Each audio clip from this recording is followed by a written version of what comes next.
Recording number 189 Bhagavatam చదువుకుంటూ ఉన్నాము. చతుర్థ స్కంధంలో రెండో భాగం, ద్వితీయ భాగం స్టార్ట్ అయింది. భాగవత గ్రంథమాలలో 5 పుస్తకాలు అయిపోయి 6వ పుస్తకానికి వచ్చాము. ఇప్పుడు ఉపోద్ఘాతం చదువుకోబోతూ ఉన్నాము. ఇంట్రడక్షన్ అన్నమాట. దీన్ని మాస్టర్ గారే రాశారు. సృష్టి గ్రంథమందలి ఒక అధ్యాయమే సౌర కుటుంబముల సృష్టి. అందొక ఘట్టమే మన భూమి యొక్క సృష్టి కథ. అందొక ప్రధాన కథాఘట్టమే భౌతిక సృష్టి పరిణామ క్రమము. అందలి రసవద్ఘట్టములే ఖనిజ పరిణామము, వృక్ష పరిణామము, జంతు పరిణామము, నర పరిణామము. ఈ మొత్తము ఒక గొట్టములోని దారము వలె జమిలిగా ఏర్పడుచున్నది. ఖనిజత్వ, వృక్షత్వ, జంతుత్వ, నరత్వ, జీవ పరిణామము గొట్టములోని దారము కథ. ఇక ఖనిజముల, అణువుల, పరమాణువుల నిర్మాణము, వృక్షముల, జంతువుల, నరుల దేహ నిర్మాణము గొట్టము యొక్క కథ. ఈ గొట్టము కథలో కొద్ది భాగము మాత్రమే డార్విన్ మొదలు నేటి వరకు గల జీవశాస్త్రజ్ఞులు విప్పి చెప్పిన పరిణామ సిద్ధాంతము. దారము యొక్క పరిణామ కథకు సంబంధించిన సిద్ధాంతములు కల్పాంతస్థాయులైన దేవగణముల దగ్గరను, యుగాంతర ద్రష్టలైన ఋషుల దగ్గరను మాత్రమే లభించును. ఈ దారమునే వారిలో కొందరు సూత్రాత్మ అనిరి. దాని పరిణామ రసవద్ఘట్టములలో స్థాయి భావము చెందిన రసానుభవమే నరత్వ పరిణామము. ఈ క్రమమును తెలుపుట కొరకే బ్రహ్మ అతని సృష్టి ప్రయత్నములు, స్వయంభువ మనువు అతని సృష్టి ధర్మ ప్రణాళిక, కపిలుని కథ, దక్ష ప్రజాపతి యజ్ఞము, ధ్రువుని తపస్సు, పృథు చక్రవర్తి పరిపాలనము క్రమోన్మీలనమున కూర్పు చేయబడినవి. అటుపైన పంచేంద్రియముల ప్రజ్ఞలు పుట్టుట, వాని పరిమితత్వము, వానికి పరమేశ్వరుని స్పర్శ వలన అనుగ్రహముగా కలిగిన మోక్ష విద్య ఇందలి ప్రాచేతసుల కథలో చెప్పబడినవి. 10 ఇంద్రియములను పరిమితత్వము కలవనియు, జీవుని బద్ధుని చేయుననియును మాత్రమే తెలిసిన వారు వేదమును విడిచిన వేదాంతులు. వారికి వేదము లేని లోపము తీరుటకే ప్రాచేతసుల పరమేశ్వర సందర్శన కథ ఇందు ప్రసాదింపబడినది. ఇంద్రియాదుల సృష్టి కర్మబంధమునకు మాత్రమే కాదనియు, కర్మబంధనము, దేహబద్ధత్వము అనునవి ప్రకృతి సిద్ధములైన మోక్ష సాధనములనియు, ఈ బంధమోక్షములు నరుని కథలో భాగములనియు కూడా తెలుపబడినది. బంధము తప్పు అను నమ్మువారికిది బోధపడదు. అంతర్యామి ఈ జీవులను బద్ధులైన బానిసలుగా సృష్టించు మోసకాడా అను ప్రశ్నలు పుట్టును. వానికి పరిష్కారము వేద విద్యను విడిచినచో మరి లేదు. అది లేనప్పుడు వేదాంతమనగా దేవుని గూర్చిన పాండిత్యమే అగును. అది అంధస్థితి. ఈ అంధకారమును పోగొట్టు వెలుగే కర్మస్వరూపమగు వేదము. దాని కొరకే ప్రాచీన బర్హి కథ, పురంజనుని కథ చెప్పబడినవి. ఇవి రెండును ఒకే కథకు 2 దొంతరలు.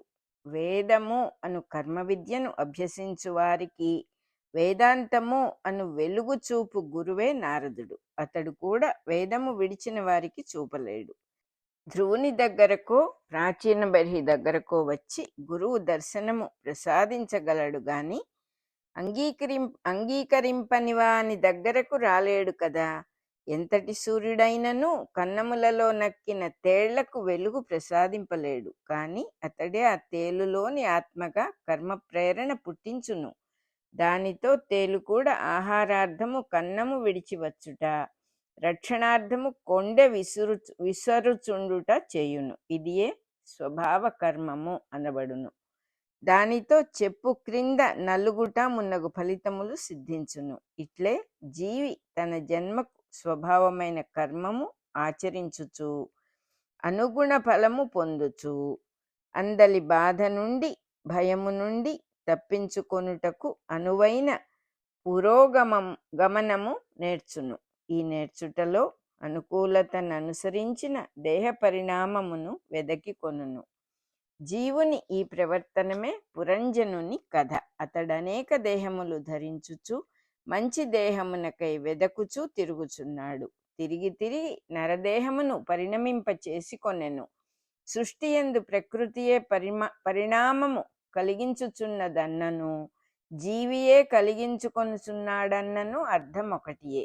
నదియే జలమునకు ప్రవాహము కలిగించుచున్నదన్నను, వెనుక జలము ముందు జలమును నెట్టుచున్నదన్నను జరుగునదొకటే. మానవుని దేహ పరిణామము పూర్తియగుసరికి ఒకే సత్యము రెండు వేర్వేరు అంశములుగా భాషించినది. నరుడు తన మార్గమున పురోగమించుట ప్రారంభించెను. ఈ స్వతంత్ర బుద్ధి తనది అను స్థితి నుండి తనకు ప్రసాదింపబడినది అను సత్యము తెలియుట వరకు జరుగునట్టి కథయే సంసారము లేక బద్ధస్థితి. తెలియుటయే ఈ పరిణామమునకును ఈ కథకును గమ్యము. ఈ తెలియని స్థితి నుండి తెలియనట్టి స్థితి వరకు ప్రజ్ఞ విప్పారుటలో 3 ఘట్టములున్నవి. అవియే నరుని జీవితమున స్వప్నము, నిద్ర, మెలకువ రూపమున నమూనాలు చూపబడుచున్నవి. వానిని వినియోగించుకొను వరకును నరుడు ఈ 3 స్థితులలో గిరగిర తిరుగుచునే ఉండును. వానిని వినియోగించుకొని 4వ మెలకువ కలిగించుకొనును. దానినే తురీయ స్థితి లేక మోక్షము అందురు. ఈ 3 ఘట్టములను తన పూర్వ పరిణామమున కూడా వర్తించినవి. ఖనిజముగా తాను నిద్రాస్థితిలో ఉండెను. వృక్షముగా స్వప్నము వంటి మెలకువలో గడిపెను. వృక్షమునకు బుర్రకాయ నరములు లేవు గనుక మనస్సు దాని యందు మేల్కొనుట లేవు. జంతువుగా పరిణమించినప్పుడు మనస్సుగా మేల్కొనుచున్నాడు. నరుడుగా పరిణామము చెందినప్పుడు తానున్నట్లు మేలుకొనగలుగుచున్నాడు. దీనినే ఆత్మజ్ఞానము అందురు. దీని యందు మేలుకొననంత వరకు మిగిలిన 3 స్థితులలోనే మొగ్గలు వేయుచుండును. అట్టి నరులెరిగిన స్థితులు 3: స్వప్నము, నిద్ర, బాహ్య ప్రపంచమునెడల మెలకువ. ఇందు తన ఎడల మెలకువ ఉండదు. దేహమునందు బద్ధుడగుట వలన ఈ స్థితి వరకు పరిణామము ప్రకృతిచే అంగీకరింపబడును. ఇటుపైన కలుగవలసిన పరిణామమే ఆత్మజ్ఞానము. ఈ లోపున ఇంద్రియములు, మనస్సు, బుద్ధి, చిత్తము రాను రాను వికాసవంతములగుచుండుట వలన ప్రవర్తన మెక్కువగును. దానితో వివేకము పుట్టి తాను మిగిలిన జీవుల కన్నా విశిష్టుడనని తెలియును. అప్పటి నుండి అతని పరిణామమునందు ప్రకృతి బాధ్యత వహింపక అతనికే అప్పచెప్పును. ఈ స్థితిలో అతడు సంకల్పింపనంత కాలము పరిణామము ముందునకు సాగక జనన మరణములు యంత్రప్రాయముగా జరుగుచుండును. ఇది జన్మ లభించిన తరువాత జరుగు కథా ఘట్టములలో ఒకటి. జీవధర్మములను, ఇంద్రియాది ప్రవృత్తులను పాత్రలుగా కల్పించి నిర్మించిన ఇతిహాసములు వేద సంహితలలో తొలుత కనిపించును. ఉపనిషత్తులలో కొల్లలుగా ఉన్నవి. బ్రాహ్మణములలో చెప్పబడిన విశ్వామిత్ర, భరద్వాజాది ఋషుల పాత్రకల్పనములును కథలును ఇటివి పెక్కులు గలవు. మహాభారతమున దీర్ఘతమసుని కథ, గరుడోపాఖ్యానము, దేవదానవ యుద్ధము మున్నగు కథలన్నీయు ఇట్టి ఇతిహాసములే. అందొక్కొక్కటే స్వయం సంపూర్ణములు మాత్రమే కాక కావ్య కల్పనా సంశోభితములు. అందలి కవి సమయములన్నీయు సృష్టి పరిణామమందలి శాశ్వత సత్యముల నుండియే స్వీకరింపబడినవి గాని కవి కల్పితములు కావు. భాగవతమందలి ఉపాఖ్యానములు కూడా ఇట్టివే. అర్వాచీన కాలమున ప్రబోధ చంద్రోదయము, సంకల్ప సూర్యోదయము మున్నగు కావ్యములు ఈ దృష్టితో రచింపబడినవి. కానీ వానికిని వీనికిని ఒక భేదమున్నది. అర్వాచీన కవులు వాడిన కవి సమయములు కేవలము కవి సాధించిన చమత్కారములే గాని అందు సృష్టి పరిణామ ఘట్టములలో నుండి అపౌరుషేయముగా స్వీకరింపబడినవి తక్కువ. కనుకనే ఇతిహాస పురాణ కథలకున్న సార్వజనీనత వీనికి రాదు. అంతేకాదు, ప్రజల హృదయములందు ఆయా కథలు అలంకరించు స్థానములు కూడా వేరుగా ఉన్నవి. అర్వాచీన కావ్యములపై అభిమానము, గౌరవము ఉండవచ్చు గాని ఇతిహాస పురాణ కథలపై మానవ హృదయమునకు కలుగు నమ్మకము, చిత్తస్థైర్యము తక్కిన వానికి కలుగదు. ఇతిహాస పురాణములు వ్రాసినది కూడా నరదేహములు ధరించిన వారే కాని పండితులుగా కాక ద్రష్టలుగా జీవించిన వారు. అంతేకాక వారెల్లరునూ ఈ ఉపాఖ్యానములు తమ జీవితములుగా కలవారు. కనుకనే వాల్మీకి, వ్యాసుడు, సూతుడు, శుకయోగి మున్నగు వారందరూ తమ గ్రంథములలో తాము కూడా పాత్రలుగా వర్తించిరి. ఇది చేతనైన వారు వేద ఋషులు. తమ సృష్టిని వేరుగా ప్రదర్శించువారు పండిత కవులు. అర్వాచీన కాలమున జార్జ్ బెర్నార్డ్ షా కొంతవరకు ఇట్టి ప్రయత్నము చేసెను. బ్యాక్ టు మెథుసెల్లా అను నాటకమున సృష్టి ఆరంభము నుండి ఆదాం, ఈవ్ పాత్రలు మొదలుకొని బెర్నార్డ్ షా పాత్ర వరకు ప్రవేశమున్నది. నాటకాంతమున గ్రంథకర్తయే ద్రష్టయై ఒక పక్క వేదాంతులతోనూ మరి ఒక ప్రక్క శాస్త్రజ్ఞులతోనూ నరుని భవిష్యత్ పరిణామమును గూర్చి ప్రశ్నించి తన పరిష్కారములిచ్చెను. ఈ మాత్రమైన ప్రయత్నము చేసిన వారు వేద పురాణ ఋషుల తర్వాత ఇంతవరకు లేరు.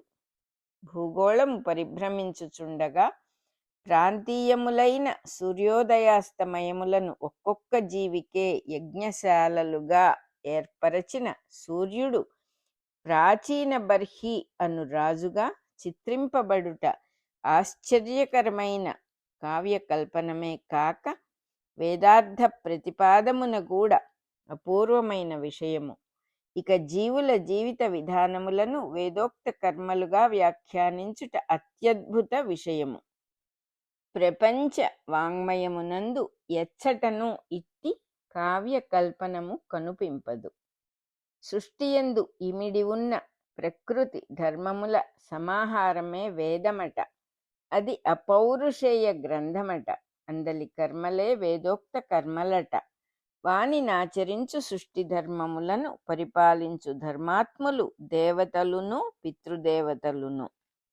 తత్ఫలితముగా పుట్టిన అపూర్వ కర్మఫలమే సృష్టి. ఇది విశ్వహితమే కనుక దేవయజ్ఞము. అందు పుట్టిన జీవులు ఆహార విహారాదులను స్వీకరించుటయే పశుయజ్ఞము. దానికి వినియోగపడు వృక్షములను జంతువులను యజ్ఞ పశువులట.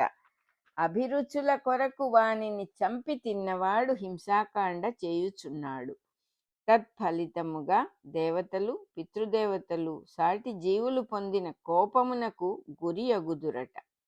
ఆహారము రుచి కొరకు కాక తన దేహ పోషణకు మాత్రమే స్వీకరింపబడి దేహము యజ్ఞార్థమగు విశ్వశ్రేయమునకు వినియోగింపబడినప్పుడు ఆహారాధికము పశుహింస కాక వేదోక్త యజ్ఞ కర్మాచరణము అగుచున్నదట. ఈ సమన్వయము మరి ఒక చోట కానరాదు. ఈ సమన్వయమునకు పరమావధియే ప్రాచీన బర్హి కథ, పురంజనుని కథ. ఈ సమన్వయము కనుచూపు మేరలో లేనిచో వేదమనగా మంత్రముల గ్రంథమనియు, వేదోక్త కర్మలనగా శాస్త్ర గ్రంథములలో చెప్పబడిన పశుయజ్ఞములు అను భ్రాంతి కలుగక తప్పదు. ఈ భ్రాంతితో ఏవో ఫలితములాశించి అట్టి యజ్ఞములను ఆచరించి పవిత్రులమగుచున్నామనుకొనుచున్న పండిత ప్రకాండులు నేటికిని కలరు. వారు వివరించునట్టి అశ్వమేధము మొదలగు పశు యజ్ఞములలో జంతువులను తెచ్చి మంత్రములు పాడుచు చంపుచునే ఉన్నారు. అట్లే మరికొందరు జాతరలు కొలుపులు చేసి గొర్రెపోతులు మున్నగు వానిని బలి ఇచ్చుచునే ఉన్నారు. పండితులు పామరులని పేరే గాని ఇందొకరు తెలిసినవారు ఒకరు తెలియనివారు అని భేదము లేదు. ఆ జాతరలలో అపేక్షించు మాంసభక్షణము, మద్యపానము, చిందులు త్రొక్కుట ఎట్టివో ఈ యజ్ఞశాలలలో పండితులు ఆశించు ఫలితములు కూడా అట్టివే. సంస్కృతము తెలుగు అను భేదమున వస్తువు మారదు గదా. ప్రతిదినము కసాయి దుకాణమున సారాయి దుకాణమున జరుగుచున్నది కూడా ఇందొక భాగమే. అందాశింపబడినది కూడా ఒక విధమైన పరితృప్తి. ఇట్టి దుర్గంధము నుండి వేదమును వేదోక్త కర్మలను తత్ఫలితములను ఉద్ధరించి క్షాళనము చేసి పవిత్రముగా అందించిన మహానుభావులే వాల్మీకి, వ్యాస, శుక, శౌనక, సూతాది పరమ భాగవతోత్తములు. ఇది ఒకనాడు ఒక పట్టున వివరింపగల మార్పు కాదు.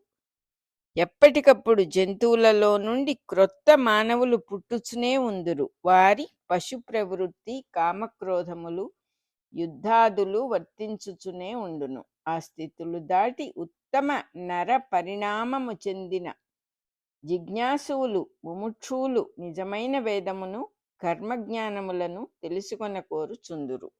కనుక సమ్మర్దములలో సందు చేసుకొని వ్యాసాదులు ఇట్టి వేదోద్ధరణము చేసి చూపించుటకే రామాయణ, భారత, భాగవతాదులను ప్రసాదించిరి. ఈ సందు చేసుకొనుటలో దెబ్బలు తిట్లు తగులుచుండును. అయినను వారి ప్రయత్నములోని పరమావధి ఎందలి రుచి అపూర్వము, నిత్య నూతనము, సనాతనము కనుకను దానికై తలలెత్తి చూచు ముముక్షువులు, జిజ్ఞాసువులు మహనీయులు గనుకను వారి రూపముననే నారాయణుడు నరుల నడుమ మేలుకొని చూచుచుండును కనుకను వారి తృప్తికి యత్నించుటయే అంతర్యామిని తృప్తిపరచు ఆరాధనము గనుకను ఋషులి ప్రయత్నమును మానరు.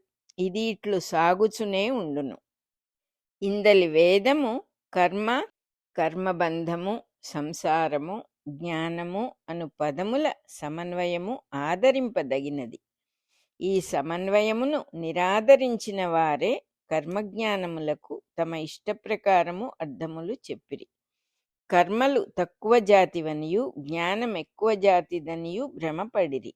అంతటితో ఆగక వేదములు కర్మలను మాత్రమే ప్రధానముగా బోధించుననియు వేదాంతము దాని నుండి రక్షించి జ్ఞానము ఉపదేశించుననియు సిద్ధాంతములు లేవదీసిరి. వీరి దృష్టిలో వేదముల కన్నా ఉపనిషత్తులు, బ్రహ్మసూత్రములు, భగవద్గీత గొప్పవి. వేదములిచ్చిన వ్యాసుడే వేదాంత సూత్రములనిచ్చెనని, భగవద్గీతను రచించెనని నమ్ముటకు ఉపపత్తి తెగిపోయినది.